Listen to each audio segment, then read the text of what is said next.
Já už tady mám oba dva borce vedle sebe, na jedné straně aktuální šampion střední váhy Carlos Vémola. Carlosi, vem si mikrofon, na straně druhé Milan Netelinka, titulový vyzývatel. Milane, já začnu u tebe. Ty jsi ten zápas tak strašně dlouho chtěl, říkáš si o něj v podstatě od předloňské Štvanice, pořád si ukazoval na promotéry, že chceš opasek, že chceš titulový zápas. Teď je ten zápas tady, i když mi trošku poslední týdny přišlo, že jako bys měl pochyby o tom, jestli vůbec promotéři dají na tebe, jestli tam nedají někoho jiného. Teď je ten zápas tady. Co tě utvrzuje v tom, že máš nějakou zbraň na to, kterou dokážeš porazit Carlose Vémolu a zasadit do strúnu? Tak dal si mi veľa otázok naraz, začnem od začiatku, tak na tej Štvanici to bol len taký, ktorý som si ešte ani sám neuvedomoval, ako to je ďaleko, či to není ďaleko, tá titulová šanca. Postupne potom, jak sa vlastne vyvíjal zápas s Davidom Hošekom, tak sme sa k tomu začali obidvaja tak približovať. Naozaj, ak prišiel Carlos vtedy do tej 8-4, boli sme tam len my dvaja. A vlastne potom, už pred tým zápasom s Davidom som viac menej chcel avizovať na to, že už by som chcel ten titulový zápas. A potom, keď som ho vyhral, myslím si, že to jednoznačne, tak vtedy som si povedal, že tak buď teraz, alebo nikdy proste. A myslím si, že... Jakou máš zbraň na to, aby si ukončil Carlose Vémolu? Si říkal ve videu. No tak určite nebude s ním válanie sa po zemi, kdežto Carlos je v tom naozaj špičkový a fenomenálny. To o ňom vie asi každý a vždycky aj tak každého hodí, každého uvala. Ale máme so svojím týmom nejakú taktiku, ktorú robíme, na ktorú sa budeme pripravovať. A dám naozaj do tej prípravy všetko, nikdy som nebol nastavený tak, ako som teraz a verím, urobím preto maximum, aby som to zobral. Milan v tom videu říkal, že Carlose dokáže ukončit. Je to tak, pochopil jsem to správně, to je něco, co se ti určitě nelíbí, že ten zápas v jeho očích nebude trvat 5 kol. Tak on úplně neříkal, že mě ukončí, on říkal, že by musel... To nebude trvat 5 kol. Že to určitě asi nebude trvat 5 kol, a to je z toho důvodu, že on neví, jaký to je být 5 kol. On vlastně neví, jaký to být 3 kola. On v tom nikdy nebyl, takže pokud se to nerozhodne v prvním kole, jakože se o to samozřejmě budu snažit, tak každý kolo navíc bude plus pro mě. Já k tomu jenom chci říct, já mu fandím, on je mladý kluk, vůbec se nedivím tomu, že se mnou chce zápasit, protože já když jsem byl mladý, tak jsem chtěl nastoupit kdekoliv, kdykoliv, proti komukoliv. My jsme fighteři, my to takhle máme v hlavě.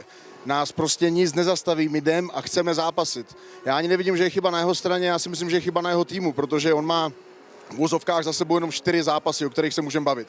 4 výhry. Proti komu? Proti diskotékovému zápasníkovi, což jsem říkal, že diskotékový zápasník, pak jsem to taky v zápase dokázal. Proti Hoškovi, což je jenom boxer. Nikdy před sebou neměl opravdového fightera a proto si myslím, že to je chyba jeho managementu. On je warrior, on chce vyhrávat, ale já mám 40 profesionálních zápasů, má za sebou 4 výhry. To nemůže stačit. Zase to bude o tom, že zápas bude v mojí režii a bude se čekat na to, jestli Terminátor udělá chybu.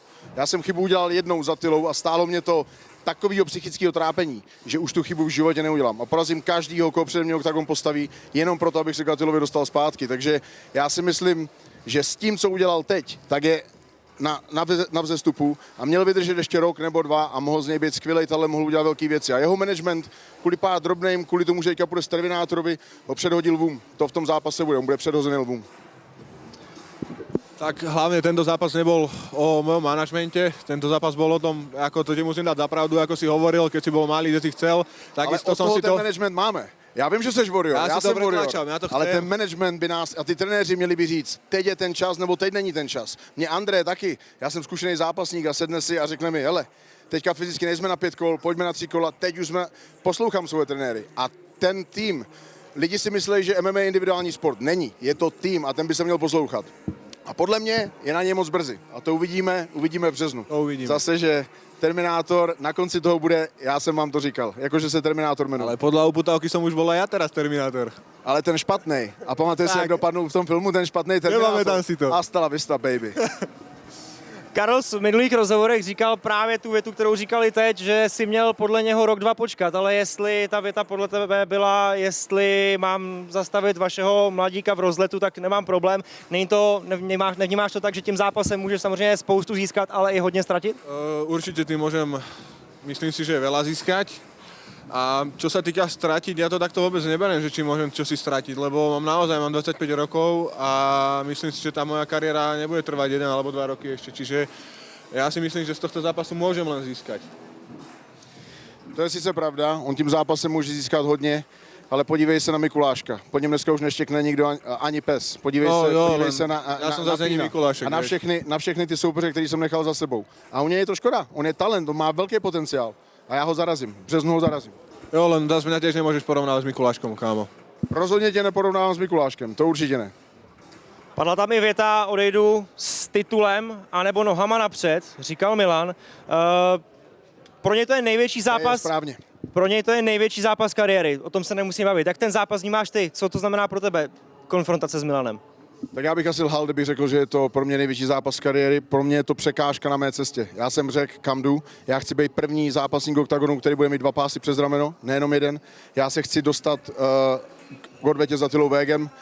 Je vidět, že o ní moc nemá zájem, takže já jsem ten, co za ní musí bojovat. Ne o tom mluvit, ale dělat. Porazit kohokoliv přede mě oktagon postaví. A jestli se Ondra rozhodl postavit před mě Datilinku, tak ho bohužel musím terminovat, jsem terminátor. Hnedka po něm doufám, že mě přihodí Piráta, roky se o tom mluví, Pirát si o to řek. Piráta chci potom a potom se chci soustředit na tu 93, chci mít 2 pásy přes rameno a útočit na odvetu za Attilou Végem.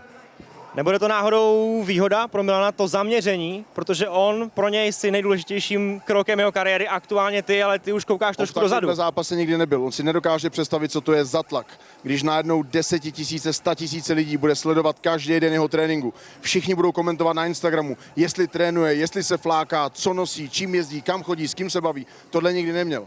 Já to mám při každém zápase. I když zápasím s diskotékovým zápasníkem, tak se celá republika zastaví a sleduje, jestli je Mikulášek na diskotéce nebo jestli je v gymu, sledujou to a ten tlak ho sežral. Viděli jste, že Mikulášek zamrznul. Já vím, že každý fight, on je mladý warrior, teď si myslí, já nezamrznu, já ho sežeru. Přijde to, že přijde a bude 1 000 000 diváků u obrazovek. On to ucítí, ten tlak těch sponzorů, těch lidí a toho musí sežrat. Mě to zžírá každý zápas. Každý Terminátorův zápas je velký. Nemyslím si, že takovejhle boom Datilinka Hošek bylo. Tohle bude pro ně velký zápas a uvidíme, třeba se s tím vyrovná jako mladý warrior a bude to válka, ale jak říkám, on se dál nikdy než do prvního, do druhého kola nedostal. Až budeme ve 4., v 5. kole, tak bro, tam to bolí. Po zkušenosti z minulého zápasu ti můžu říct, že tam to bolí, když vyhráváš. Co budeš dělat ve 4., v 5. kole? Dostane tam. Bránit se. Dominovať. Dohodli jste se s Attilou na tréninkovém kempu? Vieš čo, tak budem tam určite jazdiť trénovať. Ještě jednou říkal zdominovat ve 4. a 5. kole? Hej. Tak ty jsi úplně blázen. Tak to víš, Preto do toho idem. já to vědí i tvoji trenéři, že tenhle ten zápas dominovat nebudeš. Ten zápas budu dominovat já. Neříkám, že se nemůže trefit, má skvělý kolena, skvělý lokty, každý fighter se může trefit. Datilinka se může trefit. Ale jestli Datilinka něco nemůže, tak dominovat tenhle fight to rozhodně nemůže. K tomu tlaku by som vám toľko povedal, možno hovoríš pravdu, sám teraz... Terminátor vždycky hovorí pravdu. Sám teraz berem to, čo som mal ako predošlé zápasy, keď som zápasil naozaj pred vypredanými halami. Nikdy mi to nejako problém nerobilo, neviem, aký tam bude teraz ten mediálny tlak, nebudem hovoriť, že áno, že nie. Ubíja ma to, že zápasím pred prázdnou halou, lebo naozaj tá plná hala niekomu uškodí, niekomu proste prospeje. Ja som naozaj ten, ktorý tú plnú halu potrebuje, ale bohužiaľ podmienky sú také, aké sú, musíme sa s tým každý máme tie isté podmienky, takže myslím si naozaj, v hlave som nastavený asi ako nikdy predtým, v 16 rokoch som stával proste na poli, kde sme boli na každej strane 30 a to ma nezlomilo psychicky, takže si myslím, že toto bude len taká no. Nebude to samozrejme s Carlosom prechádzka ružovou záhradou, ako boli niektoré iné zápasy moje predtým, keďže Carlos naozaj je dominantný nad každým iným superom, dominuje. Jeho taktika, by som povedal, je vždycky účinná a nie vždy, proste 100%, v každom jednom zápase okrem toho spomínaného Attilu, ale kdežto ten zápas sa tam ani k tej zemi nedostal, ale myslím si, že čo sa týka tej mentálnej stránky, som naozaj nastavený dobre a myslím si, že nezamrznem tak, ako zamrzol Vašek. Attila Vek už hlásí do médií, že na tebe zná recept a že je připravený ho Milanovi postupně předat. Jak mu to může pomoct? Attila Vek pomáhal v přípravě Mikuláškovi a jak to dopadlo. Takže jestli budeš trénovat s Attilou, tak určitě dopadne to stejně jako Mikulášek, ale doufám, že tentokrát Attila půjde do rohu. Já bych si moc přál, aby to viděl, co trénuju, co chystám a co plánuju. A jenom jednu věc zmíním, jak jsi říkal, že budeme zápasy před prázdnou halou. Nebudeme zápasy před prázdnou halou. Pokaždé, když budeš nakupovat, tak u toho pásu bude zápas s Terminátorem. Pokaždé, když budeš někde na tréninku, budou tam média, zápas s Terminátorem. Pokaždé, když budeme tady, tak cítíš ten tlak těch lidí. To, že tady nejsou lidi, to neznamená, že není tlak.